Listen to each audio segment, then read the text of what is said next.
시청자 여러분 안녕하십니까? 티브로드 경기 뉴스입니다.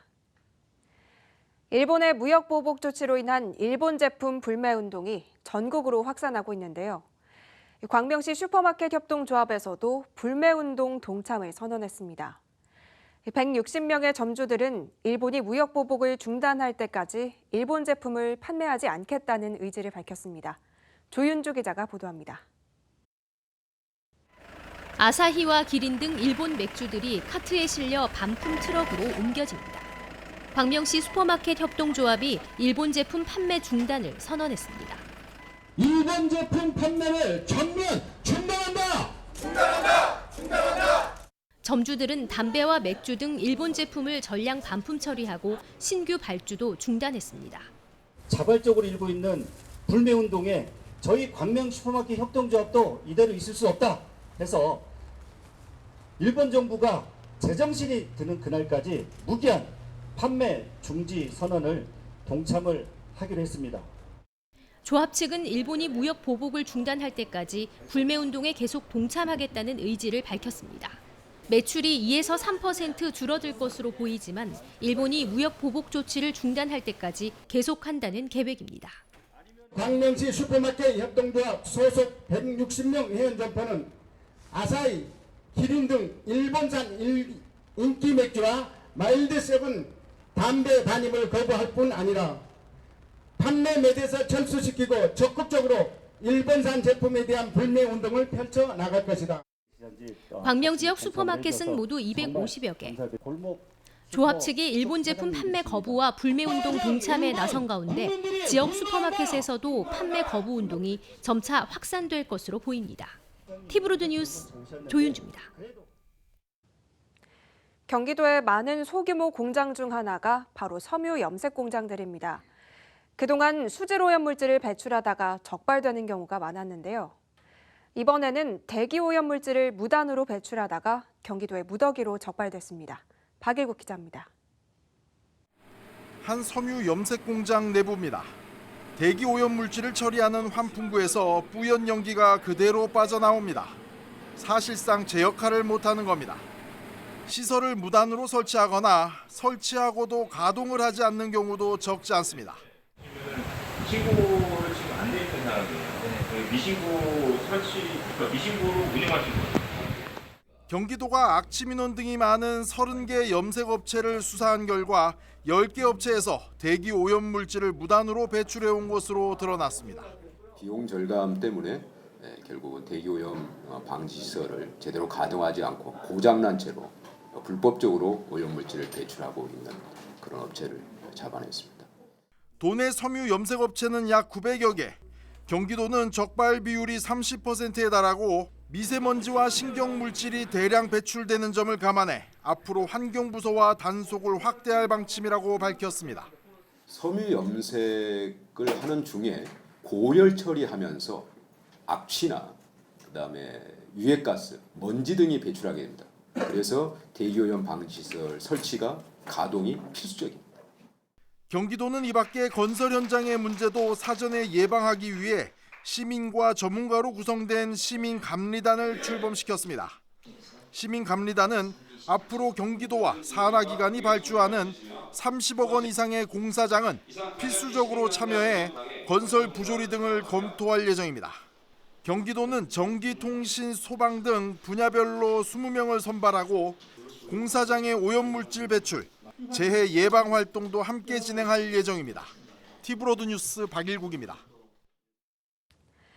화성시는 현재 12곳의 하수 종말 처리 시설을 위탁 관리하고 있습니다. 연간 286억 원이 사용되고 있는 가운데 화성시의회 행정사무감사에서 부실한 회계감사가 도마 위에 올랐습니다. 김성환 기자입니다. 화성 지역에 위치한 하수 종말 처리 시설은 정남과 송산 등 총 12곳.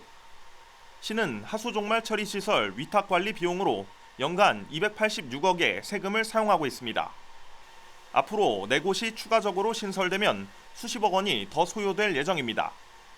이런 가운데 화성시 맑은물 사업소 행정사무감사에서 위탁관리 업체에 대한 회계 감사가 제대로 이뤄지지 않고 있다는 지적이 나왔습니다. 황광용 의원은 상당한 예산이 사용됨에도 지난 30년 동안 시가 단 한 번도 전문 업체에 맡겨 회계 감사를 하지 않았다고 비판했습니다. 30년 전부터 관리한 데도 있고 20년 전부터 관리한 데도 있고 10년 전 최근까지 이거 한 번도 외부 회계 감사 안 보셨잖아요. 그냥 내부 자체 회계 감사로 하고 마무리 지었지 않습니까? 그죠? 이렇듯 회계 감사가 부실하게 이뤄지면서 문제점이 드러나도 환수가 어려운 상황이 발생할 수 있다며 개선을 촉구했습니다. 다시 말해서 사람을 많이 부풀려 가지고 이걸 처리했습니다. 위탁 수수료 얼마 주세요 해가지고 수백억씩 받아냈으면은 나중에 회계 감사를 해서 잘못됐다 하더라도 이거를 환수 조치가 안 된다는 얘기예요. 맑은물 사업소 행정사무감사에서는 최근 인천의 붉은 수돗물 사건과 관련한 내용도 거론됐습니다. 의원들은 상수도 청소 방법과 청소 주기 등을 상세히 묻는 한편 시민들이 불편함을 겪지 않도록 철저한 관리를 당부했습니다. 우리 화성에서도 이제 그런 어떤 지금 계획을 갖고 계시다고 그러는데 아무튼 뭐 그런 그 사고가 발생되지 않도록 잘 좀 대처를 부탁드리고요. 인천의 붉은물 수도 사태가 전국적으로다가 되게 이슈화가 됐었는데 항상 뭐 예기치 못한 문제가 발생할 수 있고 또 민원도 발생할 수 있습니다. 그런데 이거를 어떻게 신속하고 적절하게 대처하느냐. 그리고 이에 대해 시는 상수도 관리에 각별한 주의를 기울이고 있다며 시민들의 안전한 식수 공급을 위해 노력하겠다고 밝혔습니다. 티브로드 뉴스 김성원입니다. 날씨가 더워지면서 도심에서 물놀이를 즐길 수 있는 어린이 놀이터가 인기인데요. 하지만 어린이들을 위한 배려가 부족하다는 이용객들의 불만이 나오고 있습니다. 권예솔 기자가 보도합니다. 도심 속 어린이 놀이터가 물놀이장으로 변했습니다. 연일 30도가 웃도는 무더운 날씨가 계속되자 시민들은 집과 가까운 곳에 물놀이장이 마련됐다는 소식이 무척 반갑습니다. 워터파크 이런 데 안 가고 또 뭐 비슷하게 이렇게 미끄럼틀이랑 노니까 놀기는 좋아요. 안전을 위해 12세 미만의 아이들만 이용할 수 있도록 돼 있는 어린이 놀이터. 하지만 부모들은 아이와 함께 이곳을 방문하려면 불편을 감수해야 한다고 입을 모읍니다. 옷 탈의실에서 한번 저번에 왔을 때 옷 기저귀도 갈고 거기서 옷도 갈아입혔는데 아무래도 아기들을 위한 시설은 아니다 보니까 좀 많이 힘이 들긴 하더라고요. 혼자 옷 갈아입히고 기저귀까지 거기서 하는 게 또 아기를 눕힐 수 있는 공간이 없어서 선 상태에서 옷을 갈아입히다 보니까 좀 많이 힘들었던 기억이 좀 있긴 있어요. 물놀이터 운영을 위해 만든 간이 탈의실. 내부를 보니 테이블 하나가 전부입니다. 또 급하게 버리고 간 듯한 쓰레기도 눈에 띕니다. 상황이 이렇다 보니 아이 기저귀 하나 제대로 갈기 어렵다는 시민들이 늘고 있습니다. 그렇다면 공중 화장실은 어떨까? 물놀이 시설이 갖춰진 군포 시내 놀이터는 현재 4곳. 이 가운데 유아용 변기나 기저귀 교환대를 찾아볼 수 있는 곳은 한 곳도 없습니다. 군포시는 어린이 놀이터에 설치된 화장실을 없애는 추세라며 새로운 시설물을 갖추기는 어렵다고 설명합니다. 점차 이제 어린이 공원에는 없애는 그런 추세고요. 왜냐하면 이제 지역 주민들을 사용하고 또 여러 가지 어떤 방공의 어떤 시약 지역이라고도 하고 또 의견을 수렴을 해서 그건 이제 점차 이제 없애는 것으로 좀 하고 있어요. 어린이 공원은. 올해 새롭게 마련된 당정공원과 효자 어린이공원의 물놀이장은 현재 개장 준비가 한창입니다. 물놀이장을 이용하는 주 연령층을 고려해 어린이 놀이시설에 대한 시설 보완이 필요해 보입니다. 티브로드 뉴스 권예솔입니다. 민선 7기 경기도의회가 출범 1년을 맞았습니다. 모든 도의원들의 공약을 모아 정리하고 공약 실현을 위해 공동으로 노력하겠다고 밝혔는데요. 우선 경제 분야 일자리 특별위원회를 구성했습니다. 박일국 기자입니다. 경기도의회가 142명의 의원들의 공약을 실현하기 위해 공동으로 노력하기로 했습니다. 도의회는 의원들의 공약 4,194건을 검토해 내용이 비슷한 43개의 정책을 중점 사업으로 결정하고 예산 편성 등에 집중 반영하기로 했습니다. 송환준 의장은 민선 7기 경기도의회 출범 1년을 맞아 기자회견을 갖고 모든 의원들이 지역 공약 한 건 이상을 반드시 실현하도록 하는 것이 목표라고 밝혔습니다. 고교 무상 교육을 저는 실시하겠습니다라고 저는 얘기를 했거든요. 근데 그럼 그것까지 칠 거냐? 그건 이제 크게 공통교육 공약이니까 정책이니까 좀 빼놓고 개별적으로 한 것들이 좀 있습니다. 142분에 대한 공약이 하나라도 지역에서 지켜줄 수 있는 목표는 그겁니다. 지방분권을 위한 지방자치법 개정안과 관련해서도 입장을 밝혔습니다. 법률안의 핵심은 지방의회의 인사권 독립과 정책 지원 인력 도입이라면서 특히 정책 지원 인력은 국회의원들의 보좌관이나 비서관과는 다르다고 설명했습니다. 보좌진 그러면은 아니 무슨 경기도 의원들이 보좌진까지 하려고 그래? 그럴 수 있습니다. 비서관처럼 옆에서 가방을 들어주는 보좌관은 정책 지원 인력을 원하는 게 아니라 저는 함께 조례를 만들고 도민들에 대한 정책을 함께 만들어 나갈 정책 지원 인력을 원하는 것입니다. 경기도의회는 민생 정책 기반을 위해 각종 토론회를 개최하고 조례 발의 건수에 있어서도 지난 지방의회보다 높은 실적을 보이고 있다고 자평했습니다. 50개가 넘는 토론회 광장을 통해서 다양한 정책들을 담아낼 수 있는 그런 구조를 만들도록 노력을 했습니다. 경기도의회는 민생 경제와 관련해 임시회를 열고 소상공인 지원 예산을 긴급 편성하고 일자리 특위를 출범시켰다고 밝혔습니다. 경기도 상인 관계자분들의 절박한 목소리를 수렴하여 도와 도의회가 뜻을 같이 한다는 의미를 담고 있다. 일자리 특위, 예결위 출범을 통해 일자리 창출과 민생 안정이란 목표를 달성하고 송환준 의장은 민주당이 절대 다수를 차지하면서 이재명 지사에 대한 견제를 제대로 못할 것이라는 평가를 알고 있다며 남은 임기에 할 말은 하는 의회의 위상을 보여주도록 노력하겠다고 밝혔습니다. 티브로드 뉴스 박일국입니다. 평택시가 진행하고 있는 관광진흥 종합계획에 지역사회가 참여해야 한다는 방안을 담아야 한다는 의견이 나오고 있습니다. 지속가능한 관광계획을 수립하기 위해선 주민 참여가 필요하다는 얘기입니다. 이창호 기자의 보도입니다.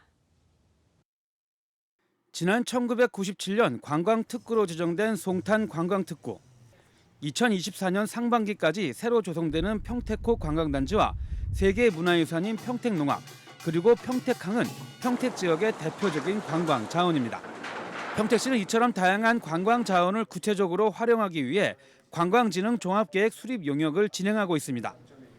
용역업체는 지난 2월부터 지금까지 관광객 등을 대상으로 조사한 결과 관광지로서의 평택의 이미지는 크게 부족한 것으로 보고 있습니다.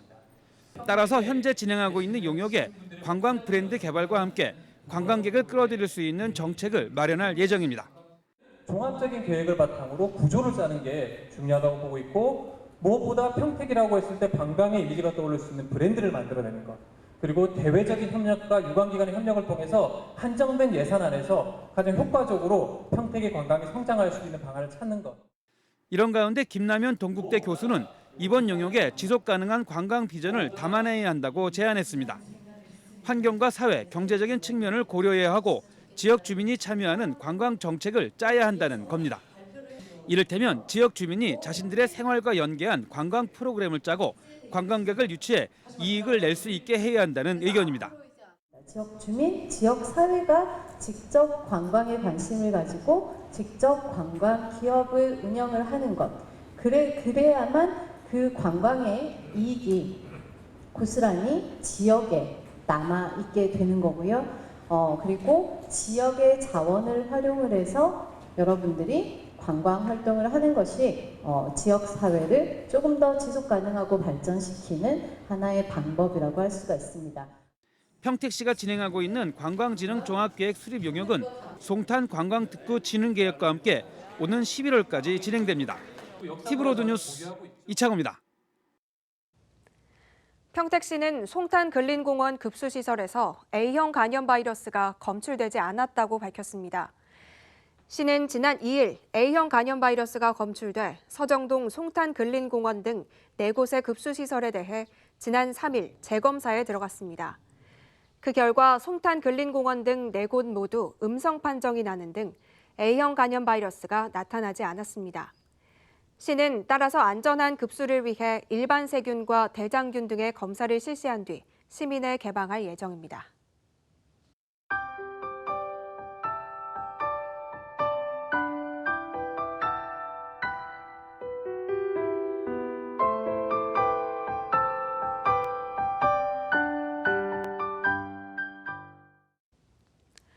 화성행궁이 올해 처음으로 상설 야간 개장에 들어갔습니다.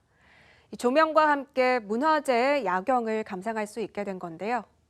앞으로 3달 동안 화성행궁 일대에서는 날마다 각종 공연과 체험이 이어질 예정입니다. 김효승 기자입니다. 해가 넘어가기 시작한 시각, 화성행궁 유여택이 시민들로 채워졌습니다. 바이올린과 플룻, 피아노의 아름다운 하모니부터 노래와 강연이 이어지는 고궁의 풍경. 가족과 연인, 친구들이 둘러앉아 무대를 즐기고 각종 먹거리도 나누는 현장은 새로운 형식의 문화 공간으로 변신합니다. 문화재는 평소에 좀 역사적인 공간이라고만 생각했었는데 좀 이런 공연이 있으니까 좀 다른 공간으로 느껴지게 돼서 좋았던 것 같아요. 올여름 화성행궁이 밤에도 문을 엽니다. 날이 어두워지면서 화성행궁 안에는 또 하나의 달이 떠올랐습니다. 한여름밤 감상하는 수원화성의 모습. 조명에 비친 문화재를 보고 즐기기 위한 발걸음이 이어지고 있습니다. 밤에 보는 문화재가 되게 색달라서 좋았고 밤에 찍으면 로맨틱한 분위기도 좀 나서 놀러와서 사진 찍기 좀 좋은 것 같아요. 화성행궁의 야간 개장은 9월 28일까지 이어집니다. 수원시는 더 많은 이들이 수원에 머물며 즐길 수 있도록 야간 개장 기간 행궁 일대에서 날마다 공연과 체험을 이어간다는 계획입니다. 고궁에서 나오는 그러한 음악 소리를 같이 좀 즐기면서 관광객들이나 시민들이 와서 즐길 수 있는 그러한 야간 개장과 공연, 이러한 부분으로 계속 끌고 갈 겁니다. 수원화성과 광교 호수공원을 함께 볼 수 있는 프로그램을 만들고 숙박시설을 연계하는 등 관광 콘텐츠를 늘리겠다는 수원시. 화령전이 보물로 승격된다는 소식도 전해지면서 수원 관광의 전망을 밝히고 있습니다. 체류형 관광을 목표로 프로그램을 늘려가는 수원시가 하반기 얼마만큼의 방문객을 끌어들일 수 있을지 주목됩니다. 티브로드 뉴스 김효승입니다. 찌는 듯한 무더위가 이어지고 있습니다. 하지만 이런 날씨에도 직장인의 경우 옷차림에서 자유롭지 못한 경우가 많죠. 수원시가 지난해부터 차림새에 대한 고정관념을 깨고 일의 능률도 올리기 위해 이른바 반바지 운동을 벌이고 있는데요. 시청 건물에선 패션쇼까지 열렸습니다. 김효승 기자입니다. 로비를 따라 런웨이가 들어섰습니다. 사상 처음으로 수원시청에서 패션쇼가 펼쳐지는 날. 반바지에 재킷을 입은 정장 차림부터 화사한 티셔츠를 매치한 체육대회 차림까지 소개되는 반바지 패션쇼입니다. 제각기 한껏 개성을 살려 무대를 누비는 자리엔 다양한 직급의 남녀 공무원도 함께했습니다. 30년 공무원 생활했는데요. 상당히 오늘 쑥스럽기도 했지만 막상 참가하고 보니까 매우 기분이 좋았습니다. 수원시는 지난해 여름부터 이른바 반바지 운동을 펼치고 있습니다. 반바지 차림이 격식에 맞지 않는다는 고정관념을 깨고 일의 능률을 높이자는 겁니다. 혹서기에 능률이 더욱 소중한데 복장을 간편화시켜서라도 업무의 효율을 높이자 하는 의식이 우리 공직사회를 통해서 사회 전반으로 확산되는 계기가 됐으면 합니다. 반바지 차림을 보고 경험한 이들의 반응도 나쁘지 않습니다. 긴 바지 내지는 구두 이런 걸 신어야 된다고 생각을 했었는데 이렇게 패션쇼를 하게 되면서 이제 걸어보니 훨씬 더 자연스럽고 뭔가 표정부터가 뭔가 다르다는 걸 느꼈어요. 옛날 풍습에는 늘 긴 바지 입고 한복 입고 하니까 한복이 다 길잖아요. 지금 시대가 많이 변했으니까 반바지가 생활하는 편리하다는 생각이 듭니다. 수원시장이 직접 나서서 반바지 인식 변화를 강조하고 있는 가운데 실제 공직사회가 얼만큼 실천할 수 있을지가 관건입니다. 티브로드 뉴스 김효승입니다. 용인시는 오는 14일부터 31일까지 의무관리 대상 공동주택 430여 개 단지를 대상으로 공동주택 모범 상생관리단지를 신청받습니다. 시는 일반관리와 시설 안전 및 유지관리, 공동체 활성화 등 4개 분야에 대해 제출 서류와 현지 확인 등을 통해 모범단지를 선정할 계획입니다. 선정된 모범관리단지에 대해서는 단지 및 입주자 대표를 표창하고 노후시설물 보수 등을 위한 공동주택 보조금 지원단지 선정 시 가점을 부여할 방침입니다. 신청을 희망하는 공동주택단지는 시 홈페이지에서 신청서를 받아 작성한 뒤 시청 주택관리지원팀에 접수하면 됩니다.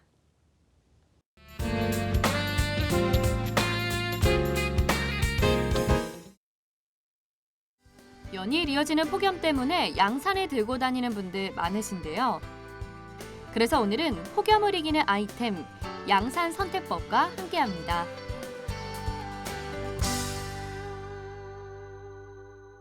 양산은 뜨거운 햇빛을 차단하는 목적으로 제작된 패션 아이템인데요. 양산을 쓰면 체감 온도를 3도에서 8도까지 내릴 수 있습니다.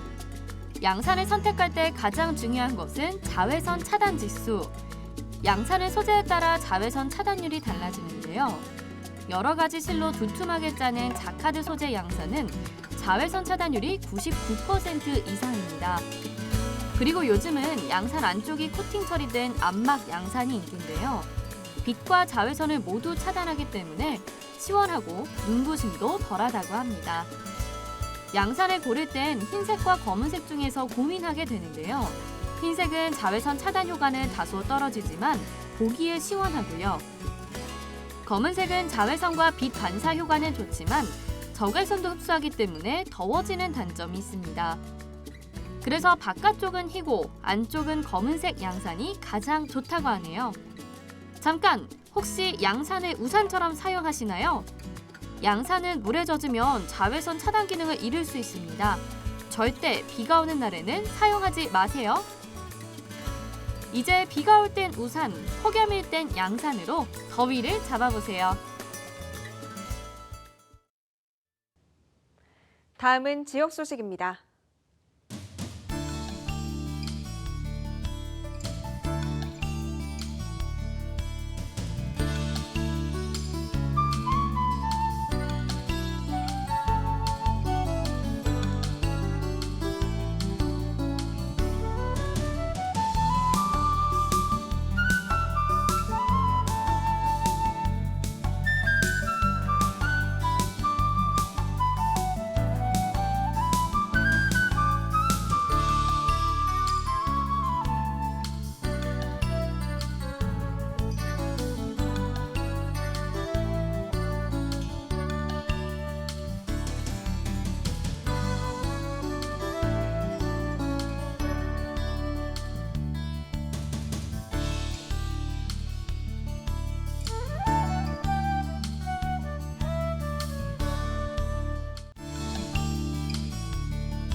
이상으로 티브로드 경기 뉴스를 마칩니다. 시청해주신 여러분 고맙습니다.